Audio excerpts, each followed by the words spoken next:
একো হাৱা বতাহ নাই, ধুমুহা নাই, একো গছৰ ডাল চাল নাই ভগা, তাঁৰ ছিগি পৰি আছে।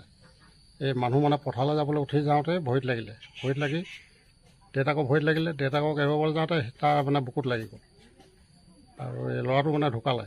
তাঁৰডাল যে ছিগিলে আছিলে কি কাৰণে ছিগিলে বুলি ভাবে? কি কাৰণে ছিগিলে? তাঁৰটো পচা তাঁৰ, বতাহ ধুমুহা নাই, একো নাই, বৰষুণ নাই, বতাহ নাই, নিজে ছিগি পৰিলে। মানে ACB গাফিলতি? ACB গাফিলতিৰ কাৰণে এইটো হৈছে। এতিয়া কি ক'ব চৰকাৰক? এতিয়া চৰকাৰক মানে কি ACB এইটো সম্পূৰ্ণ মানে খৰচ পাতি দিব লাগিব। তিনিটাকৈ ল'ৰা, অকণ অকণ ল'ৰা ছোৱালী, দুজনী ছোৱালী এটা ল'ৰা, বোলে তেওঁলোকৰ পঢ়া শুনা আৰু কিবা কিবি ক্ষতিপূৰণটো দিব লাগিব। নাজিৰা আদৰ্শ আৰক্ষী থানাৰ অন্তৰ্গত মঠিয়াচিগা শৌকাজান সত্ৰত আজি পুৱাৰ ভাগতেই বিদ্যুৎ বিতৰণ বিভাগৰ চৰম গাফিলতিৰ ফলত অকালতে প্ৰাণ হেৰুৱালে এজন ব্যক্তিয়ে। ঘটনা মৰ্মে শৌকাজান সত্ৰত নিশাৰ ভাগতেই বিদ্যুৎ পৰিবাহী তাঁৰ ছিগি পৰি আছিল।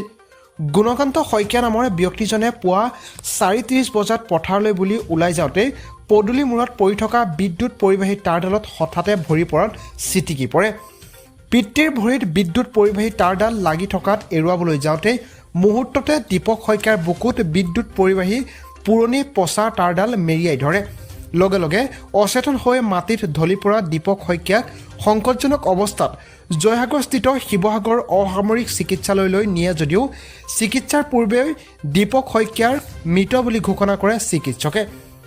পিতৃ মাতৃৰ লগতে দুয়োগৰাকী কন্যাসহ এজন পুত্ৰ সন্তানক ইহ সংসাৰত এৰি গৈছে যুৱকজনে। বিদ্যুৎ বিতৰণ কোম্পানীৰ চৰম গাফিলতিৰ বাবে অকালতে প্ৰাণ হেৰুওৱা দীপক শইকীয়াৰ 3 সন্তানৰ জীৱনৰ দায়িত্ব বহন কৰিবৰ বাবে শক্তিমন্ত্ৰী প্ৰশান্ত ফুকনৰ লগতে অসম চৰকাৰক স্থানীয় ৰাইজে দাবী জনাইছে। অকস্মাতে হৈ গ'লোঁ হেৰিটো ইলেক্ট্ৰিক লাইনৰ তাঁৰডাল ছিগি। তাৰপৰা আমাৰ বাপেকে মানে হেৰি কৰিবলৈ যাওঁতে পথাৰলৈ ওলাই যাওঁতে মানে তেওঁ ভৰিটো লাগি পেলাই পটকৈ হেৰি হৈ পৰিলে। তাৰপিছত পুতেকে দীপকে ওলাই গৈ আৰু দেখিলে যে বস্তুটো এনেকুৱা, তাৰপৰা সি তাঁৰডাল ধৰি টান মাৰি দিলে, টান মাৰি দিলত তাৰ গাত সি চিটিকি পৰি তাঁৰডাল তাৰ বুকুতে পৰিলে। এতিয়া মানে সি ঢুকোৱাৰ পিছত সিহঁতৰ পৰিয়ালটোত আকৌ মাক নাই আৰু ছোৱালী দুজনী, ল'ৰা এটা। এতিয়া কণ হৈ আছে, সিহঁতক এতিয়া চলিবলৈকে দিগদাৰ আহিব বাপেকটো নোহোৱাৰ কাৰণে।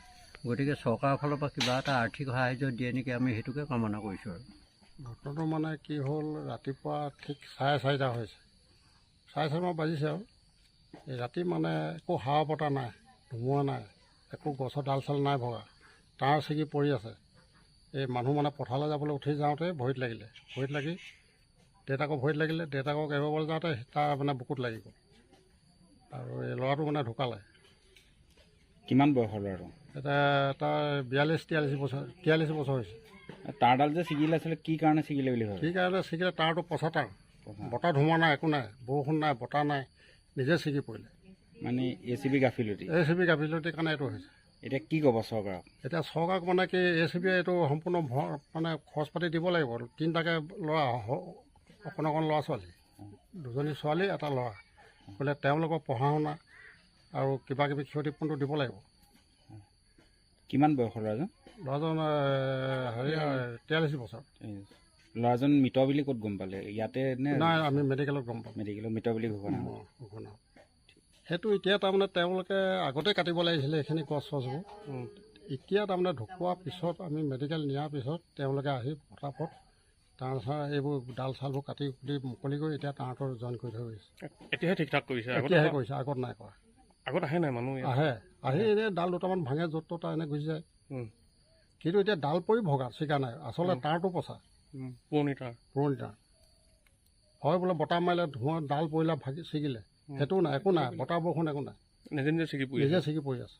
আৰু পৰি আছে একদম ভিতৰৰ ফালে, বহুত ভিতৰলৈ পৰি আছে, ঘৰৰ ভিতৰৰ ফালে, বাউণ্ডৰীৰ ভিতৰলৈ।